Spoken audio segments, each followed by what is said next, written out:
Listen, if you've been wondering in 2020 why so many Christians seem to be unable or unwilling or both to deal head-on with some of the challenges of our time, this channel is for you. Let's dig a little deeper. Hi, my name's Thorsten Moritz. I'm a university professor in theology and hermeneutics. Theology is about faith in God and about this world, and hermeneutics is about how we interpret stuff. Why am I doing this? I'm doing this because churches are not particularly well known either for taking care of theology very well or for entertaining hard-hitting, high-level conversations about what really matters for this world. And so I want to ask, why is that? And secondly, can we do that right here? Why not? Welcome. Why in the world would anyone connect prohibition and theology?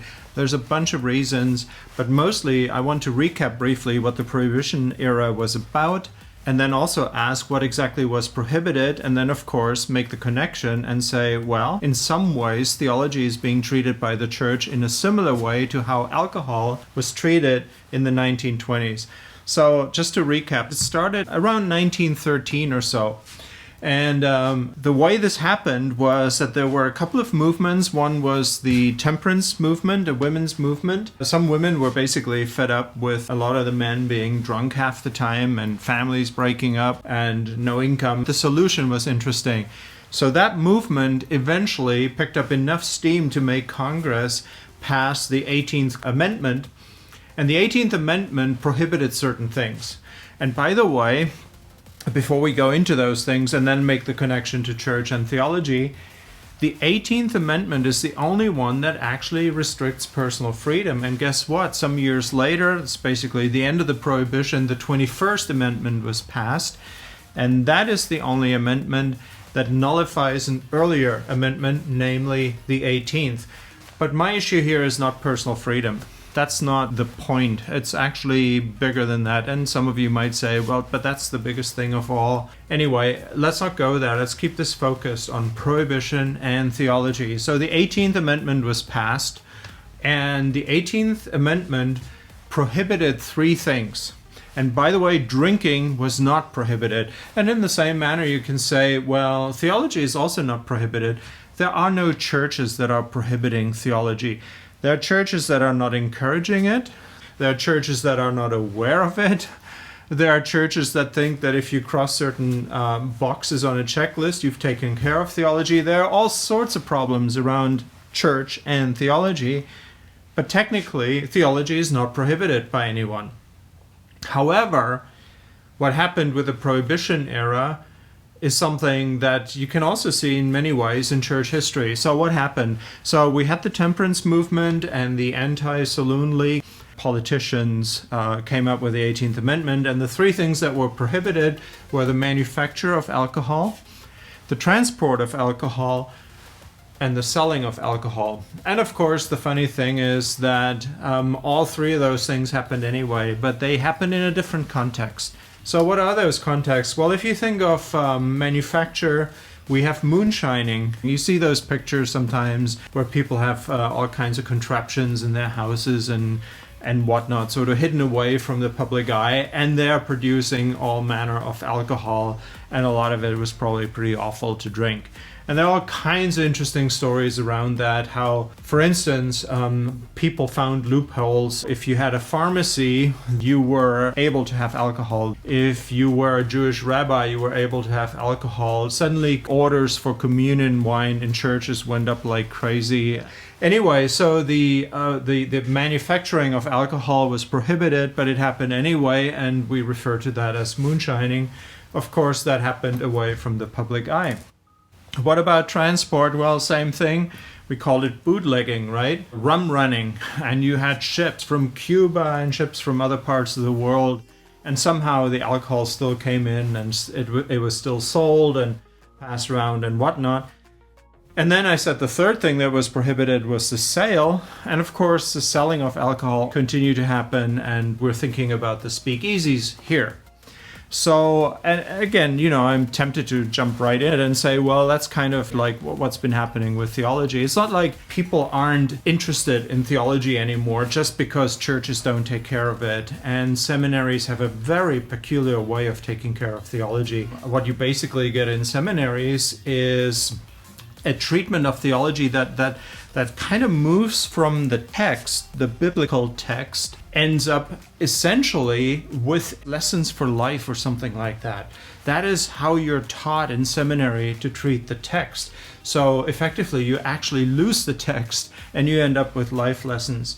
And as a theologian, I'm kind of thinking, well, then I don't need the text. Actually, if all the text is supposed to do is to help me with creating life lessons that I then repackage, and as a pastor I take into a church and I disseminate it, and if people like it, it's all good, and I do the talking and people do the listening, and then that's it, and hopefully they'll lead their lives just a little bit differently next week until they come back for the next dose. That it's got to be better than that. But in any case, people have serious theological questions, and I don't think that either churches or seminaries are really good at addressing those questions. I've worked in that context many years. I've often been really critical of not addressing the issues that really matter. Issues like interpreting properly, issues like not destroying the text that is supposedly so important for Christian theology, but instead to let it sort of do its work by bringing believers in conversation with each other rather than sitting them down and talking at them. I see all kinds of problems, in other words, with how we have treated theology. And because we have treated it in this manner, and because we have not done a really good job, and because we've essentially repackaged everything in terms of little doctrines and life lessons, and it's like pills, that you can give to people, because of that, the actual theologizing, much like the consumption of alcohol in the speakeasies in the 1920s, a lot of that actually ended up happening out of the public eye. Now, we've already had a problem with Christian churches in the sense that, unlike the first century, the time when Jesus was around, essentially the origin story of Christianity, where he opened everything up and he decentralized, and faith was discussed and lived in the open, church reverted to something for a long time now, pretty much ever since the second century.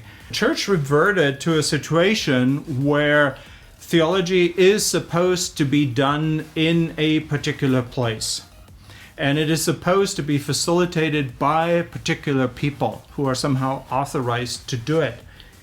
And yet, in those particular places, at those particular times, a lot of that theological thinking doesn't actually happen. Because, like I said before, you instead get some kind of result of this whole process of moving from biblical text to life lessons and doctrine. And the life lessons you're supposed to listen to and then somehow enact. And the doctrine piece, you're supposed to check the right box. Maybe there's a membership class you had to take before you join that church, or whatever the case may be. But beyond that, a lot of theology that should happen, really relevant stuff, really heavy stuff. I don't mean heavy in the sense of hard to understand, incomprehensible, but heavy in the sense of impact, doesn't actually happen.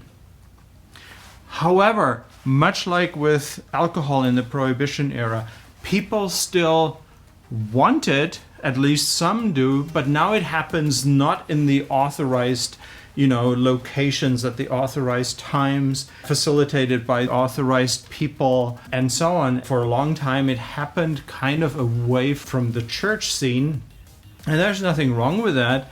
But what's ironic about it is when people go and do that, churches often and pastors sometimes became really worried about that because it was seen as being subversive, as being uncontrolled, as being sort of out there, and not happening within the right kind of confines, essentially. And personally, I think there's a lot wrong with that kind of thinking, but we did have a lot of that, and we do have a lot of that. But we also have, of course, social media. So in social media, all kinds of theological stuff pops up.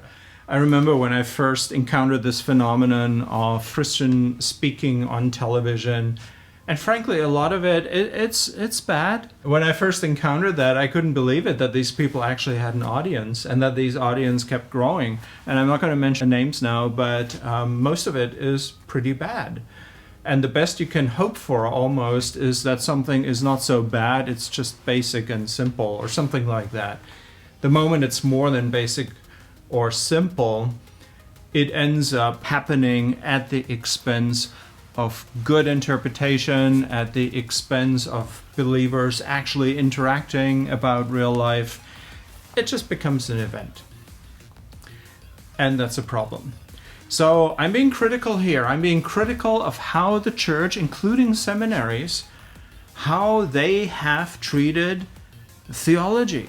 This business of thinking about faith and what faith has to do with actual life. And even though there was no amendment passed that mandated that theology could not happen in certain ways or had to happen in other ways, if you look through church history, effectively that is exactly what happened. In some churches, and started in Europe and then of course here as well, in some churches, in many church traditions in fact, it is understood that proper theology is theology that has somehow been sanctioned by that denomination.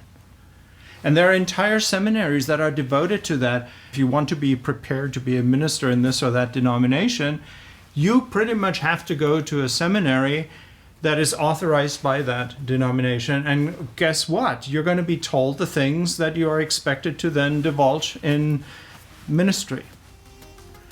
That's a terrible state of affairs. Because it kills thinking, it kills intelligent interaction about theology, about matters of faith, matters of God, matters of lifestyle, and so on, that goes to the heart of what Jesus was actually about in the first century. It's so ironic that before Jesus, we had pretty much this. We had this controlled, institutional, centralized piece that Jesus completely broke free from. Within 100 years of Jesus dying on a cross with a view to creating a new kind of humanity that broke free from that institutionalism, that centralization, within 100 years, things reverted back to what had happened before. It's almost like saying, Jesus, thanks for dying on the cross. But by the way, your ideas about how humanity should be, should change, we're not so keen on that. We'll actually go back to what we had before. Anyway, I'll say a lot more about that another time, but for the moment I'm just interested in the fact that the church has a huge identity crisis. There are a lot of churches and a lot of pastors who have basically realized in 2020 that perhaps the emperor has no clothes.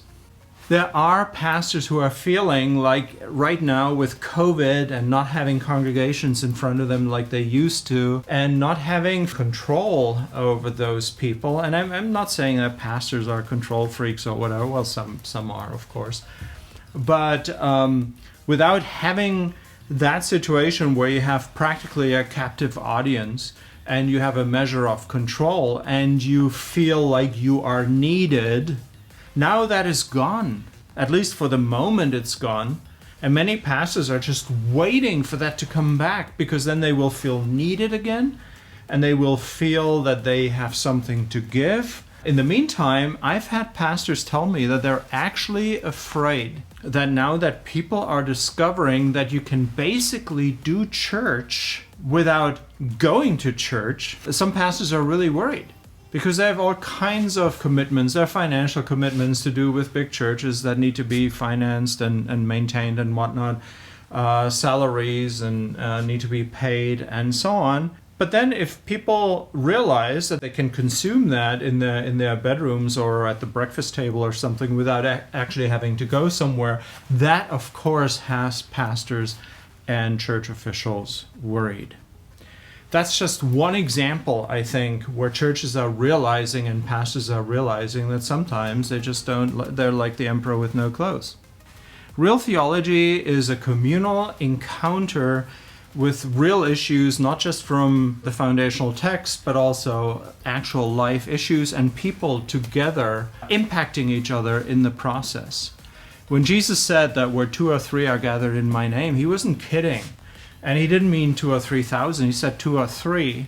The idea was that when people are committed to each other in a communal way and they face life together like that, and it's not just a Sunday morning thing, where the many focus one way and the one focuses the other way and does all the action. He wanted to make sure that theological thinking about being existentially alert and awake in this world, would actually happen communally. And everybody would contribute to it. And not just some authorized people from the front.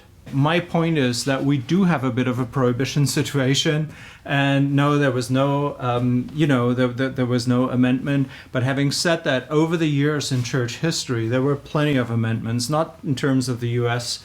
Constitution, but in the sense of church politics. But we're supposed to be free from all this, right? Unless, of course, you are devoted to a denomination that is still very much in that frame of mind. In which case, you may think, well, this prohibition theology stuff here, this is just not something I'm interested in.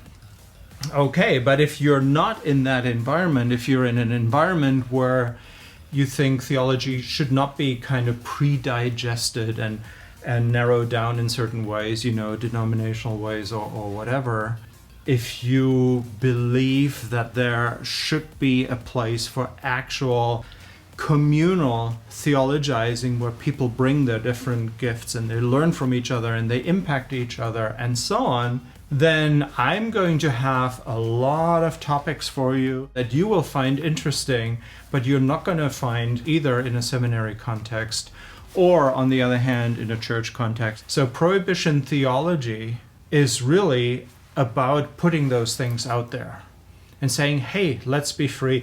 And by the way, I tell you what, I used to work in seminaries. I used to work in universities too. I was a lot freer in universities. Not that it made much difference to my teaching. I can tell you I've had students who said, the stuff you're telling us is very interesting. Could you tell me, why do you teach in a seminary? And I would say, well, I teach in a seminary because that is supposed to be the place where actual theologizing happens. The idea here is not to criticize this or that seminary.